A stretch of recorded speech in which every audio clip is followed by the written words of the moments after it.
May my words make sense in your sight, O Lord God, our Redeemer and Rescuer.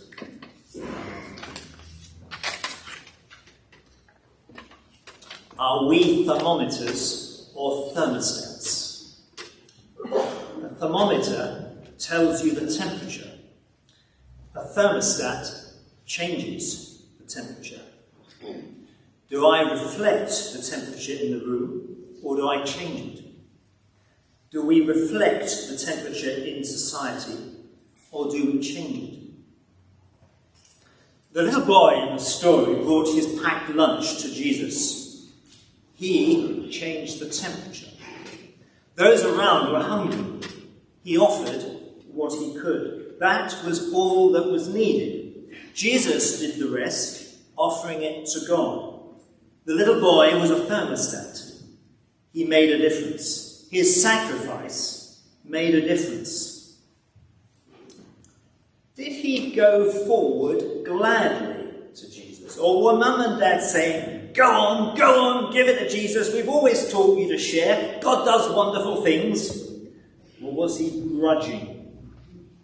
Had Philip spotted the sarnies and virtually dragged the lad forwards, encouraged by nods from Mum and Dad? If so, it was certainly a sacrifice. Like Paul speaks of in his letter to the Romans, which we heard, I appeal to you, brothers and sisters, to present your bodies as a living sacrifice, holy and acceptable to God. The boy sacrificed his lunch. Everyone gained. Community takes sacrifice, and it can be hard. Sacrifice does what it says on the tin. Not easy, not something we find easy in a culture that lauds self-fulfillment and following your dreams. But it is sacrifice that is the glue of community, as was that little boy's. Are we thermometers or thermostats? Paul then continues in Romans 12, do not be conformed to this world, but be transformed by the renewing of your mind, so that you may discern the will of God, what is good and acceptable and perfect. In other words, be transformed within, so you are become a thermostat, not a thermometer. Our actions can flow from various places. Our actions can be triggered by others. We are cajoled, shamed, threatened, injured. We become channels of others' wants. We outsource our identities to a trend, to an influencer, to an idol. Was the little boy shamed by Mum and Dad or the crowd around to sacrifice his packed lunch? Or our actions can come from within, somewhere that's truly us, a place of strength which has discovered a security and a wholeness not dependent on the opinions of others. Whatever the reason the lad gave his lunch, he was surely transformed inwardly by the miracle that happened. Paul said, do not be conformed to this world, but be transformed by the renewing of your minds. Are we thermometers reflecting, or thermostats, agents of change and renewal? Maybe the little boy grudgingly handed over his packed lunch. But then he saw what happened when it was offered to God. It multiplied. Wow, he thought. God is generous. I can trust God. Why put me first? It is much more exciting putting others first. He was becoming a thermostat. He was discovering the logic of love, the logic of sacrifices. The little boy's inner being will have changed. And it was that sacrifice of love, though painful at that time, that brought the change. And he learnt that a sacrifice of love in due time, in due course, always brings its due reward. And the sacrifice of that little boy handed over to Jesus created community and was multiplied and multiplied and multiplied. And wow, he thought, little boys like me are normally told to be seen and not to be heard. Little me, no one wants to talk to me. I'm the one who's got nothing to offer. But me, little me, I matter to Yeshua. I matter. My contribution matters. Everyone has something to offer. Everyone is equal before God. Everyone has his gift to bring. An ordinary person doing the extraordinary. Are we thermometers or thermostats? And in that transformation in the lad, he began to discover what Paul spoke of, what is good and acceptable and perfect. He began to discover community. He began to discover the joy of serving other people. And so it was that when Paul was writing to the Roman Christians about 25 years later, and there was lots of pressure in Rome, where it was dangerous following Yeshua, Jesus. Maybe Paul's mind went to this story. After all, he would have known the stories that there were in Matthew, which was read. You see, the community of Jesus' followers in Rome crossed religious lines. There were pagans, there were Jews, all sorts of different people had found in Jesus one who promised life. But they were human too. They were precious. They fell out. The first followers of Jesus were Jewish, then others had joined.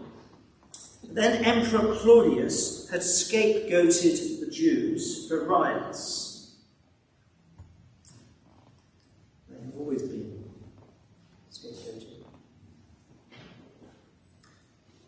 And so the non-Jews had taken over.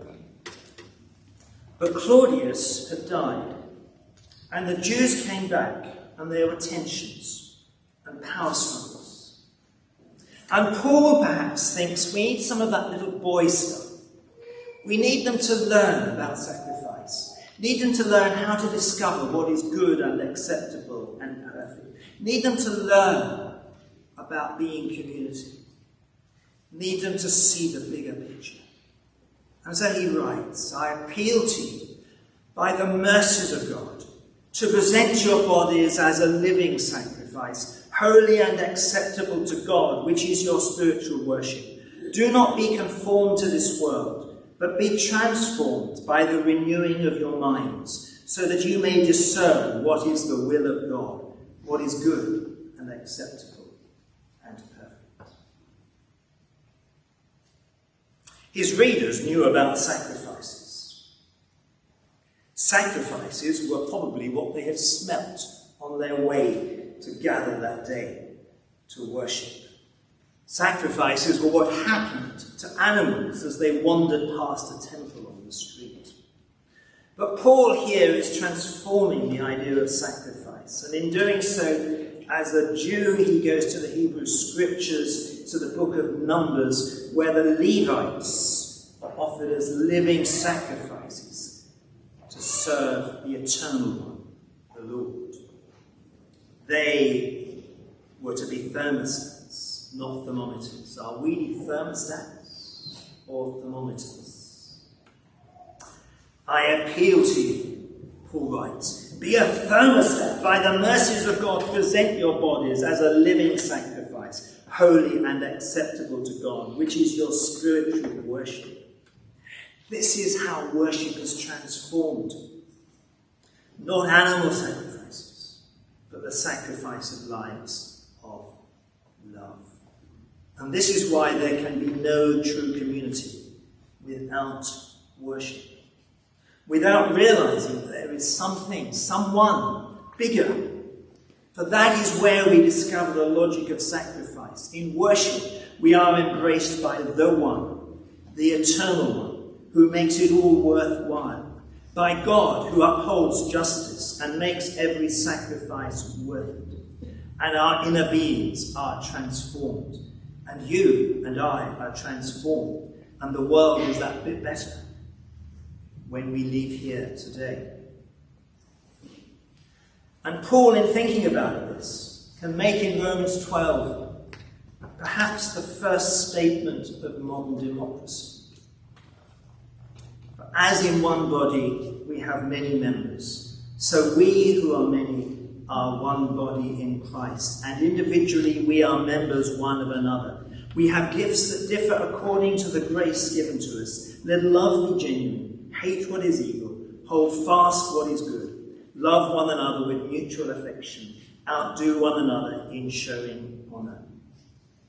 You will not find this in the Greek idea of democracy. You will not find this in the Roman. You find this arising from the Hebrew and Jewish tradition as St. Paul brought it to us. Human worth comes from God, who writes God's ways in our consciences, and each one of us has something to offer. In front of us here, we have the mosaic by John Piper, who made the magnificent, or designed the magnificent windows in Coventry Cathedral and much else that we can admire.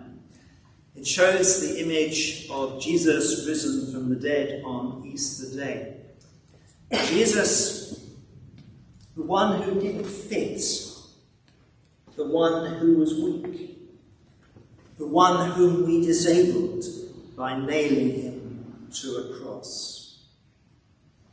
The one, as it were, who embraced that little boy, the people who are on the outside, the people who are weak, the ones who have little to offer, the ones who are excluded, the ones that we would abort, the ones that we would offer euthanasia to.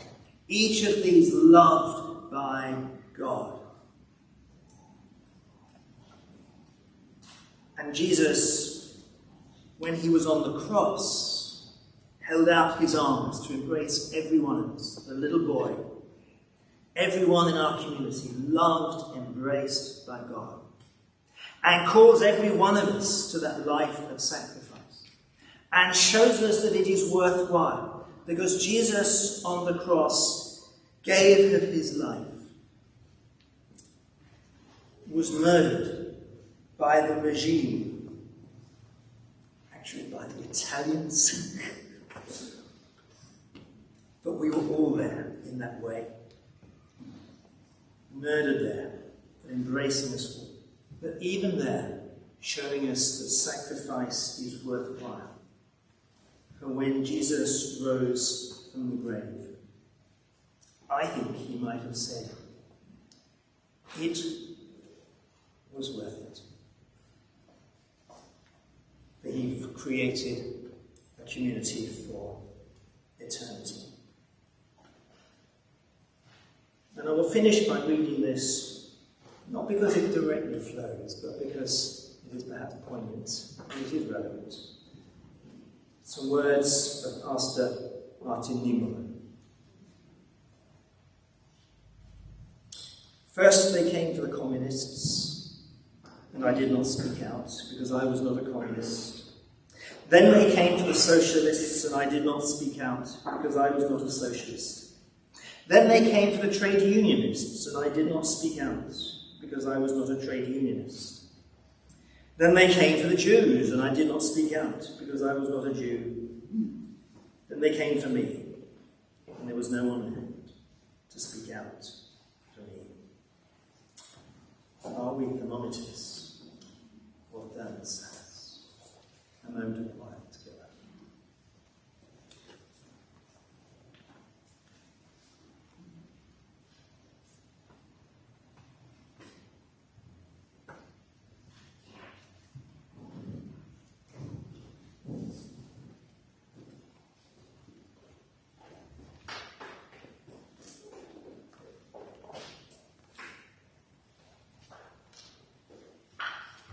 Before the St. Paul's Indian choir sings to us, I will lead in a couple of brief prayers.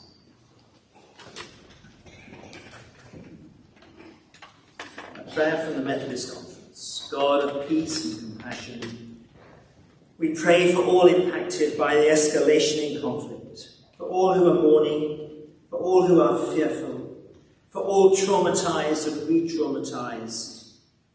Enable us to stand in solidarity with people of peace, to oppose the anti-Semitism at hand amongst us, and which is always such a lurking evil in all nations and for all peoples, to oppose all racism and all that divides communities, remembering the people of Israel and of Gaza. May your Spirit bring peace and healing to your troubled world. Lord, make me an instrument of thy peace. Where there is hatred, let me sow love. Where there is injury, pardon. Where there is doubt, faith. Where there is despair, hope. Where there is darkness, light. And where there is sadness, joy.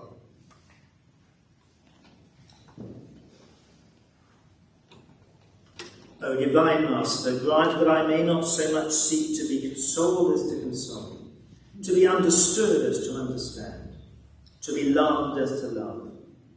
For it is in giving that we receive, it is in pardoning that we are pardoned, and it is in dying